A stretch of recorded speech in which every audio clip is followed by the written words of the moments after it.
What's up, guys? Coach Vassar. Thank you for joining me with OTF Audio Daily Beats. As always, if you're new, appreciate you tuning in, listening to me talk about these workouts. If you have any feedback, any insight, any comments, questions, concerns, let me know so I can help you out. If you find value in them, information is in the description to support me. We're going to break down Monday, September 8th. This will also repeat on the 24th. This is a switch template for the 2G and the 3G. We're going to see strength on the treads, endurance on the rower, power on the weight floor. We'll talk about the 2G first and then break down the 3G and then wrap it on up here. So for the key concepts today on the treads, you're on the treads twice. First, inclines climb up, then they flip and come back down.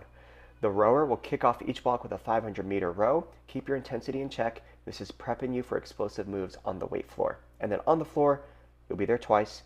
Both times you'll see an explosive anchor exercise that you repeat throughout the block. You will need the BOSUs out. And if you do have cramped space, I would put the benches up because it is going to get a little chaotic with everything out there. So looking at the 2G side, switch template, I would put wipes out prior, make sure they keep their wipes. Key thing with this one, we're going to see a 10.5-minute block followed by on the treads, 2-minute transition to rotate the room. They go to the floor, 2-minute transition to get back up to the treads, and then a 2-minute transition to go back to the floor. So very quick and tight on time. So just keep that in mind. So what we're going to start off with is in block 1, it's going to be a 10.5-minute block on the treads. They have their choice of intensity on the hill, but the recovery is always a flat road base. Now the hill work does get shorter, but the incline does creep up. So they're going to start with a 2-minute tread at a 3% incline. Power walkers, 4% or greater. Then they have a 1-minute base. Now the next one is going to be 90-second hill climb at 6%. Power walkers are at 7%, 1-minute base. And then the final hill, 1 minute at 9%, including the power walkers. At the end of that, there is a 1-minute walk recovery, get back to base when they're ready. And then they have a 3-minute build where they start at base for 30 seconds. And then they have a 1-minute push, 1-minute push all out, and then a 30-second all out. And then that ends the block. Now, when we look at the repeat later, a couple things to keep in mind here. The block is 30 seconds longer when they do it again because the all-out does go to 1 minute on the template. So just something to be mindful of. They do finish with a longer effort on that second block. Now, either way, let's talk about how to kind of approach it. The priority is to maintain base on the flat roads. So we want to keep their same base incline, their same base speed, knowing that we don't want these hills to be so aggressive where they need to sacrifice their base. So what I would kind of approach it as, that 2-minute tread at 3% incline, maybe their base or just above it in terms of speed. The 90-second tread at 6%, base is probably the most they should do, maybe just below base. And then for that 1 minute at 9%, definitely scaling back. That way they could get that recovery. Because keep in mind, out of these hills, there's only 2 minutes of flat road recovery. So be very conservative of their speeds. That way they can maintain their base and actually feel like they are getting somewhat of an opportunity to catch their breath. And then that 3-minute build, they start at base, just kind of get their legs moving. 1-minute push, 1-minute push all out, 30-second all out. After that block, they'll go over to the weight floor. They're going to start with a 500-meter buy-in row. They do that row 1 time. Definitely pay attention to split time because that's going to help set them up for success on that second attempt later on, because whatever time they take them, that is their goal, split time or lower, to match or beat their row, because they are trying to improve on it when they go back to the rower on block 2. For the remainder of the block, they're going to have a circuit with a single arm neutral grip thruster. They'll do 4 on each arm, and then they have BOSU hyperextension. Then they'll do the thruster again, and then BOSU kneeling lateral raise. Now for the reverse hyperextension, this is the one where their body weight is mostly in their forearms, and we're trying to recruit the glutes to extend through the hips rather than the lower back. Okay. So if you ever use like a reverse hyper, it's very much glute dominant. Yes, there is a little bit of retraction in the lower back, but primarily it's through the glutes to lift up the legs. Okay. A great alternative for that reverse hyperextension is to start with both feet on the ground and then lift one leg up, reset, then do the other side. A lot of times people, when they use both legs, they're going to feel their body face plant into the floor, and that's because usually they're not pressed up into their arms.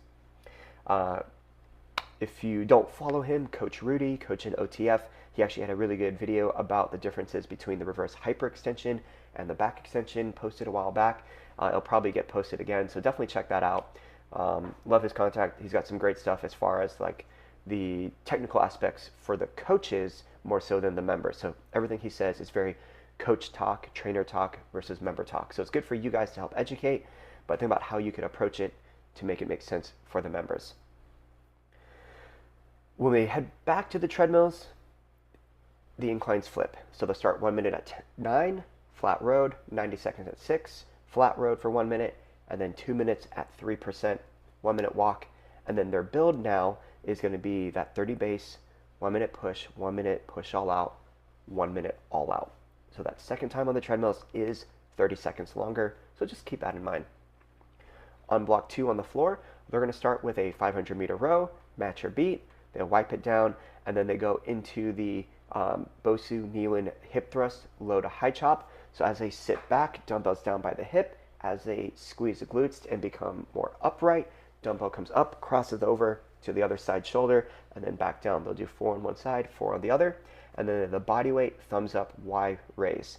So they're on the ground, kind of like an extended Superman position, thumbs are up, and we're working on that extension through the shoulder to lift up the arms by engaging between the scaps. They'll have 8 reps there, and then they'll hit that thruster, the hip thrust again, and then the alternating cross back lunge, 8 total reps with dumbbells. So dumbbells are going to be down at their side. Reverse lunges are a great alternative if that slight cross back bothers that front knee. And they'll repeat that until the finisher, which is going to be 30 seconds of a slow bicycle crunch. So really controlled, 1, 2, 3, other side, 1, 2, 3. So they might only get like 4 or 5 reps, and then regular tempo for 30 seconds. Now, the 3G is also a switch template. Treat this like a mini tornado. You have 2 minutes to rotate the room, get everyone set up, and then you're on it. So on the treads, which they'll see twice, just like in the 2G, they'll start with lower incline, work their way up, and then when they come back, they'll start at high incline, work their way down. They're going to start with a 1 minute tread at 3%. Flat road base is now 45 seconds. The second tread at 6% is 45 seconds as well, flat road, and then they finish with a 30-second tread at 9% incline. So much shorter intervals, but also shorter recoveries. So same approach, maybe start at base for that first hill, and then just below their base on the second one, and then way below their base on that last one. A great challenge, though, is if they can maintain base the entire way, they're definitely going to earn that walk recovery on the other side. And then they finish with a 2-minute build where they'll start 30-second base into a push, push all out, and then all out.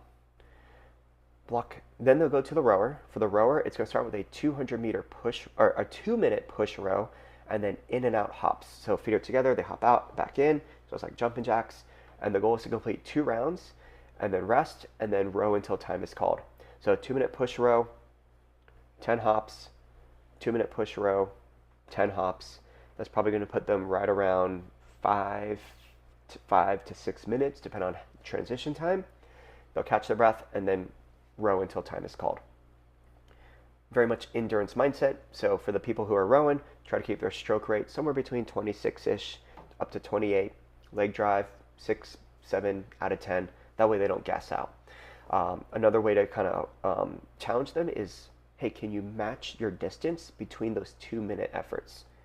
And then the weight floor, it's block 1 movements from the 2G, just obviously without the row part. So the thrusters, hyperextension, thruster, and kneeling lateral raise.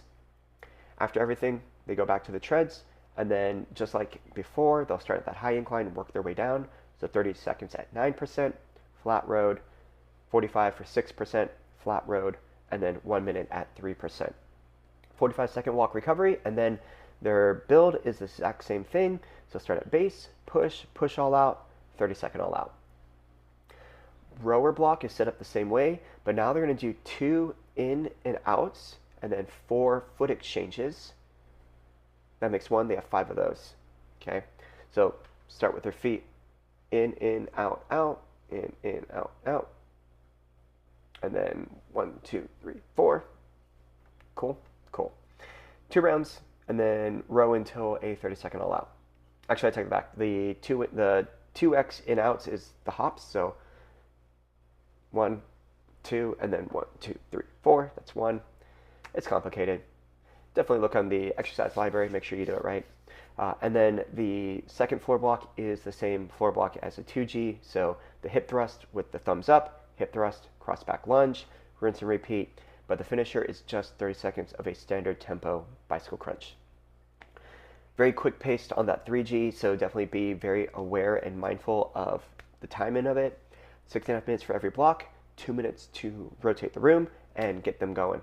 So be very quick on explanations, have that sense of urgency so people move throughout quickly so that way you don't run over on time. Other than that, it's going to be Monday the 8th, repeats on the 24th. Coach you down.